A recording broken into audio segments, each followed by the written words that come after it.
পাওনা টাকার জাকাত কে দিবে? অর্থাৎ আমি কারোর কাছ থেকে হয়তো আমার টাকা পাওনা আছে, আমি তাকে লোন দিয়েছি, তাহলে আমার এই লোনের টাকাটার জাকাত যিনি লোন নিয়েছেন পাওনাদার দেনাদার তিনি দিবেন, নাকি আমি পাওনাদার হিসাবে আমি দেব? উত্তর হলো আমাকে দিতে হবে। অর্থাৎ যিনি লোন দিয়েছেন তিনি টাকার মালিক, যিনি লোন নিয়েছেন তিনি টাকাটার মালিক নন, যার কারণে যিনি লোন দিয়েছেন তাকেই জাকাত দিতে হবে।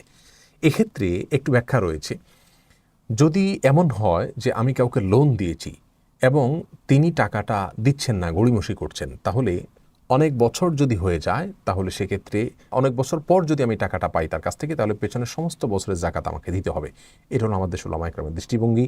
সৌদি আরব উলামা ইকরামের অনেকের দৃষ্টিভঙ্গি হলো ভিন্ন। এক্ষেত্রে তারা বলেন, ইবনে উসাইমিন রাহিমাহুল্লাহ সহ অনেকে বলেছেন যে পাওনা টাকার জাকাত, আপনি কারোর কাছে টাকা পাওনা আছে, তো অনেক বছর পরে তিনি যদি আপনাকে টাকাটা ফেরত দেয়, তাহলে সর্বশেষ বছরের জাকাত আপনি দিবেন, শুধু বাকি বছরের জাকাত দিতে হবে না।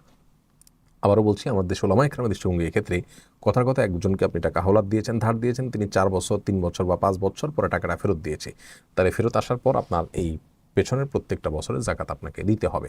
আর যদি তিনি টাকাটা দেবেন সে আশা আপনার রয়েছে, সেই হিসাবে আপনি আগে থেকে জাকাত দিয়ে যান বছরে বছরে, তার কাছে টাকাটা পাওনা রয়েছে, সেই পাওনা টাকাটা আপনার সম্পদের সাথে যুক্ত করে আপনি সেটা হিসাব কাউন্ট করে বছর বছর দিয়ে যান, তাহলে তো যখন আপনি টাকাটা পেয়ে গেলেন তখন আর বিগত বছরে জাকাত দেওয়ার প্রশ্ন আসে না। তাহলে পাওনা টাকার জাকাত যিনি টাকার মালিক অর্থাৎ যিনি লোন দিয়েছেন তাকেই দিতে হবে।